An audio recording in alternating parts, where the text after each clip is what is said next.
Hello students, welcome to Jnanpith academy. আজকে আমরা একদম লাস্ট পোর্শনে এসে গেছি ফার্স্ট চ্যাপ্টারের। সেটা হচ্ছে যে the scope of sociology and its relationship to other social sciences disciplines.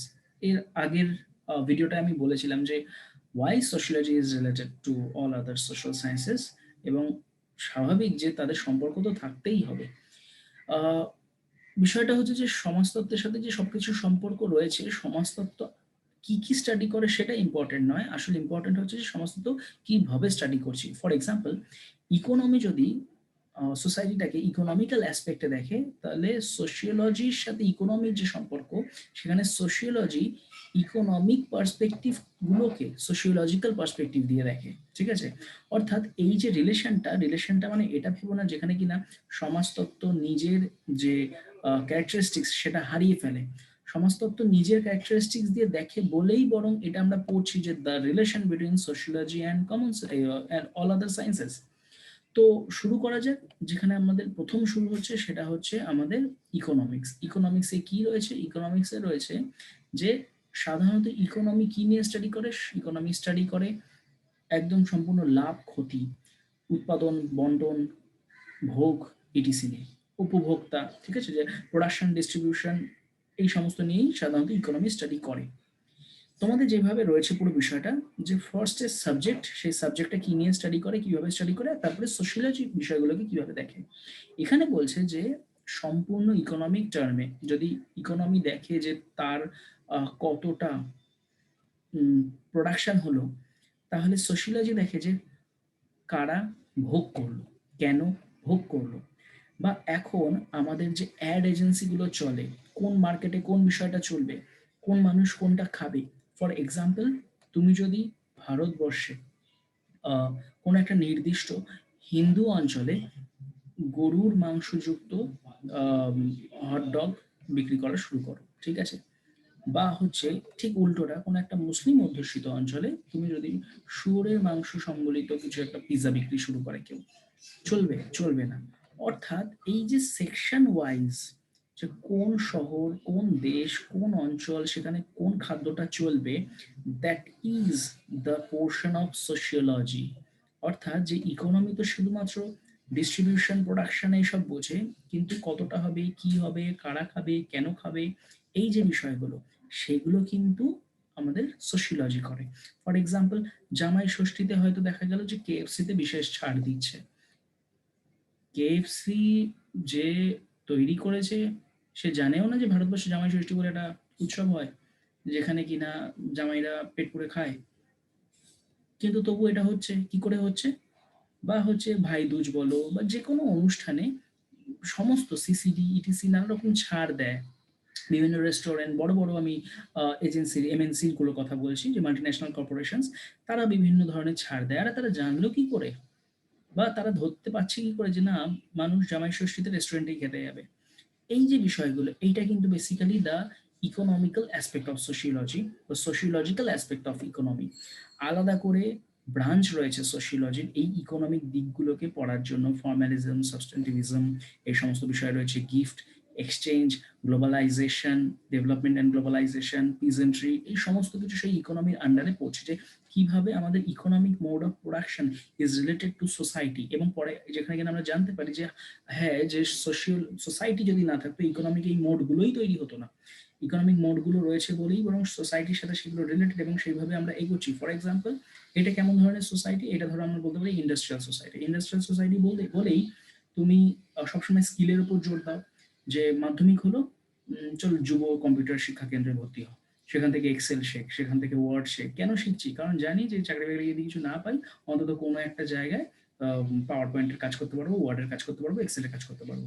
বা অ্যানিমেশন শেখ, বা হচ্ছে একটা যে সমস্ত আমরা যে ঘরের যে কারুকার্যগুলো হয়, ডেকোরেশন, যে ইন্টেরিয়র ডেকোরেশন, সেটা শেখ। এই বিষয়গুলোর উপর জোর দেওয়া হয় কেন? তার কারণ কি, হাতের কাজ, ভোকেশনাল লার্নিং এর উপর জোর দেওয়া হচ্ছে। কারণ এটা ইন্ডাস্ট্রিয়াল সোসাইটি।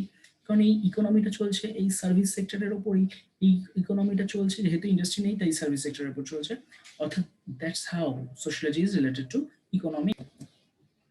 এবং তার সাথে যে সমস্ত ধরো গভর্নমেন্ট পলিসি প্রোগ্রামগুলো যে নেওয়া হচ্ছে, মানে তোমরা জানো যে আসলে মানুষ হলো একটা অর্থনৈতিক জীব, ঠিক আছে, ইকোনমিক্যাল। আমাদের চিন্তা ভাবনা সমস্ত কিছুতে ইকোনমি কিভাবে ঢুকলো তোমরা অলরেডি সেটা জেনেছো। এবং তাই যদি হয় তাহলে মানুষের যে উন্নতি অবনতি চিন্তা ভাবনায় সবকিছু অর্থনীতি। এই অর্থনীতিকে যদি বুঝতে হয় তাহলে আগে সমাজনীতিকে বুঝতে হবে, সমাজকে বুঝতে হবে। সমাজকে বুঝে নিলাম মানেই সেই সমাজের মানুষ অর্থনীতিকে কিভাবে দেখে কিভাবে ভাবে সেটা আমরা বুঝে যাব। এইভাবে কিন্তু সোশিয়োলজির সাথে ইকোনমিকের রিলেশনটা তৈরি হয়েছে। তোমাদের এখানে খুব অল্প অল্প ভাবেই দেওয়া রয়েছে, খুব বেশি যে গভীরে ঢোকা রয়েছে তা নয়। তোমাদের যদি ভাষাগত সত্যিই সমস্যা হয়ে থাকে তোমরা কিন্তু বাংলাটা যেটা আমি দেখিয়েছিলাম ওই ত্রিপুরার সেটা তোমরা দেখতে পারো। বাংলায় বঙ্গানুবাদ রয়েছে, ভাষাগুলো খুব শক্ত কিন্তু কিছু কিছু জায়গায় আমার মনে হয়েছে যে মানেটা ওরা হারিয়ে ফেলেছে, সেই কারণে আমি এইভাবে তোমাদের বুঝিয়ে দিচ্ছি। যাই হোক, এবার হচ্ছে সমাজতত্ত্বের সাথে পলিটিক্যাল সায়েন্সের কি সম্পর্ক। হোয়াট ইজ পলিটিক্যাল সায়েন্স, যেটা কিনা পলিটিক্স নিয়ে আলোচনা করে, গভর্নমেন্ট পাওয়ার ইটিসি। এই যে administration, government administration political theory নিয়ে আলোচনা করছে, পলিটিক্যাল থিওরি বা এই পলিটিক্সটা তৈরি হচ্ছে কোথায়? সোসাইটির ওপরে। কারা পলিটিক্যাল নিয়মগুলো মানছে? মানুষ মানছে, মানুষের ওপর এই নিয়মগুলো বর্তাচ্ছে। তাই যদি হয় তাহলে ক্ষমতার সম্পর্ক কিভাবে তৈরি হয় সেটা আগে বুঝতে হবে। যে একটা মানুষ যে বশ্যতা স্বীকার করছে, ঠিক আছে, যে ফর এক্সাম্পল তুমি যদি আজকে কিছু বলো সে মানবে না, কিন্তু একজন যদি কিছু বলে সে মানবে। কেন একজনকে? কারণ তার ওই স্টেটের যে অ্যাডমিনিস্ট্রেশন সেখানে তার একটা নির্দিষ্ট পজিশন আছে। এই পজিশনটা সে ক্যারি করছে কি করে? না, মানুষ তাকে ভোট দিয়ে সেই জায়গায় পাঠিয়েছে, একটা দলকে পাঠিয়েছিল, সেই দল ফার্স্ট তারপর একটা মানুষকে নিযুক্ত করেছে। এই যে এইভাবে আমাদের যে পুরো কাঠামোটা তৈরি হচ্ছে, পুরো কাঠামোতে বুঝতে পারছো যে তাহলে মানুষ জড়িত। এক্স্যাক্টলি সোশিওলজিক্যাল পার্সপেক্টিভ হচ্ছে পল সায়েন্সের সাথে এইভাবে জড়িত যে সে আহ, মানুষের গল্প বলে, যে কিভাবে মানুষ আসলে নিয়ম বানায়, মানুষ গণতন্ত্র বানায়, মানুষ সংবিধান বানায়, মানুষ অ্যাডমিনিস্ট্রেশনকে সে ক্ষমতা দেয় যে হ্যাঁ আমাকে তুমি আহ, আইনের মাধ্যমে বেঁধে রাখো, আমাকে তুমি নিয়ন্ত্রণ করো, শাসন করো। এই relation of sociology with other social science যদি তোমাকে আরো ভালো করে বুঝতে হয়, ডাব্লিউবিসিএস এর যে প্লে লিস্ট আছে সেখানে আমার একটা ভিডিও দেওয়া রয়েছে, সেটা একবার দেখে নিও। ওখানে 1 2 3 4 করে আমি সম্পূর্ণ সোশিয়োলজির সাথে আদার সোশ্যাল সায়েন্সেস এর রিলেশন এবং ডিফারেন্সেস বুঝিয়েছি। এইখানে বোঝাচ্ছি যে এইখানে যেইভাবে রয়েছে সেইভাবেই, এবং এটা খুব ক্লিয়ার ভাবে দেওয়া নেই। জানি না 11-এর এই বইতে ক্লিয়ার ভাবে কেন দেওয়া নেই, যেটা তোমরা বুঝতে যাতে সমস্যা না হয় সেই কারণে হয়তো, জানি না ঠিক বিষয়টা। কিন্তু অন্যান্য জায়গায় দেখেছি কিন্তু অনেক ক্লিয়ার ভাবে দেওয়া থাকে এই সোশিয়োলজি আর পল সায়েন্স বা সোশিয়োলজির সাথে অন্যান্য সাবজেক্টের কি ডিফারেন্সেস সেটা। বাট তোমাদেরকে এইভাবেই সাধারণত ব্যক্ত করা রয়েছে, একটু কমপ্লিকেটেড ওয়েতে ব্যক্ত করা রয়েছে। তো আমি এই কারণে খুব বেশি গভীরে যাচ্ছি না। সোশিয়োলজির সাথে ইতিহাসের সম্পর্ক।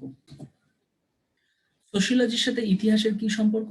বলছে যে ইতিহাস হলো হিস্টোরি, মানে মানে আর কি তাদের গল্প বলতো, ঠিক আছে, রাজাদের গল্প বলতো ইতিহাস।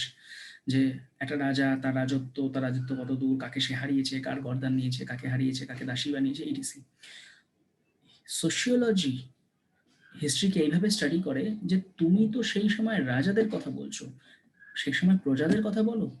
তো এই যে রাজাদের গল্প ইতিহাস সাজিয়ে রেখেছে তাতেই বরং সোশিওলজির সুবিধা হয়, সেই কনটেক্সটটা বোঝার যে আচ্ছা তাহলে সেই সময় সমাজে মানুষ কিরকম ছিল।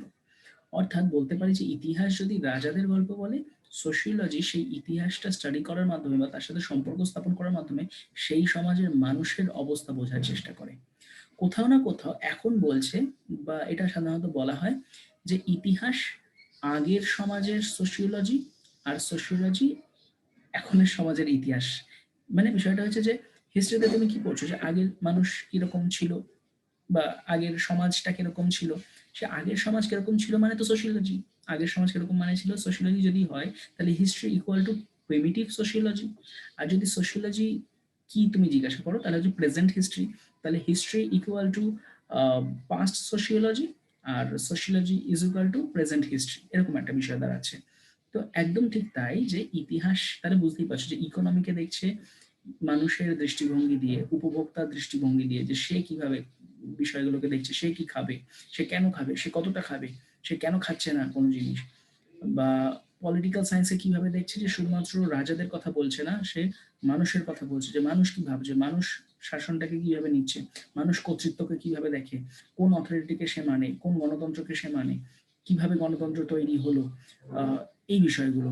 এবং বলে রাখি যে ঠিক যেরকম ইকোনমির সাথে সোশ্যালজি আলাদা একটা ব্রাঞ্চ আছে, পল সায়েন্সের সাথেও সোশিওলজির একটা আলাদা ব্রাঞ্চ আছে পলিটিক্যাল সোশিওলজি নামে, ঠিক আছে। ইতিহাসের সাথে সম্পর্ক কিভাবে, যে ইতিহাসটাকে দেখছে সে এইভাবে যে মানুষের দৃষ্টিভঙ্গি দিয়ে। তুমি রাজাদের কথা বলেছো, আমি প্রজাদের গল্প বলি।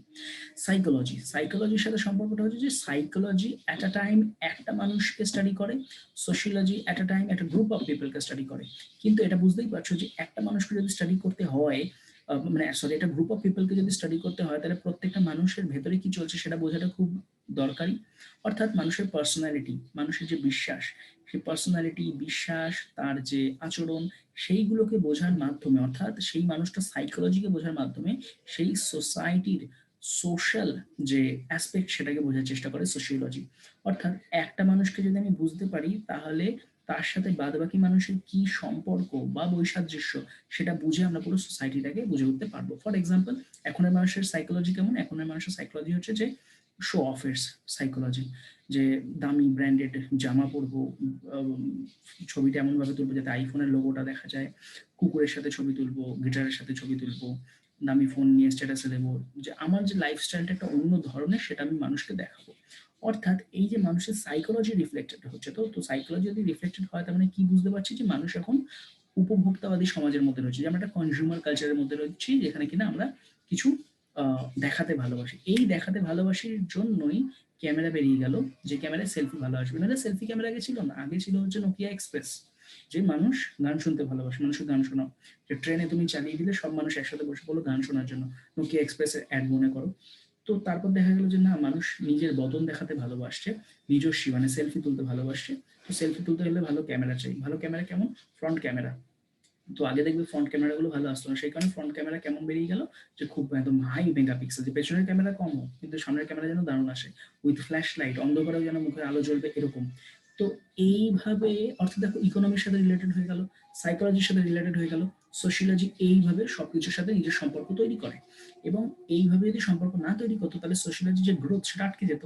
অর্থাৎ বললাম যে সমাজের যে পরিবর্তন সেটা স্টাডি করছে, এগুলো দেখো পরিবর্তন, এগুলো না আসলে কিন্তু আমরা বুঝতে পারতাম না যে সোসাইটিটা এতটা বদলে গেছে।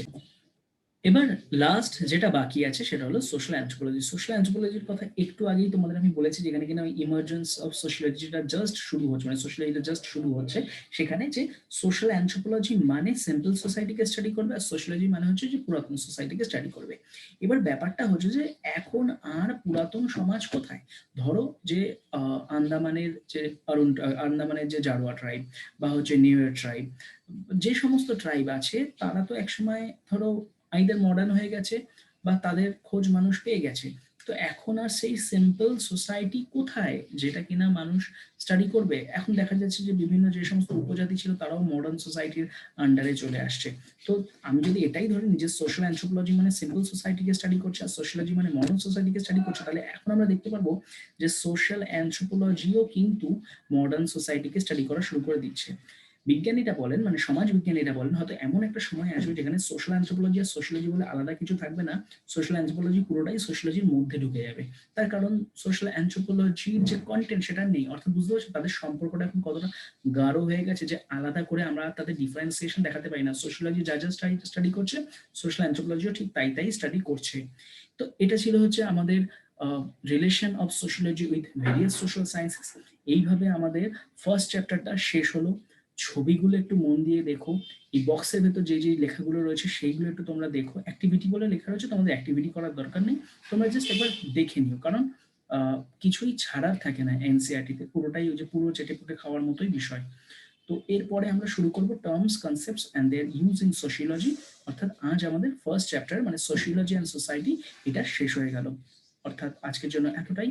আবার পরের দিন দেখা হচ্ছে এই চ্যাপ্টার নাম্বার 2 এ। ধন্যবাদ।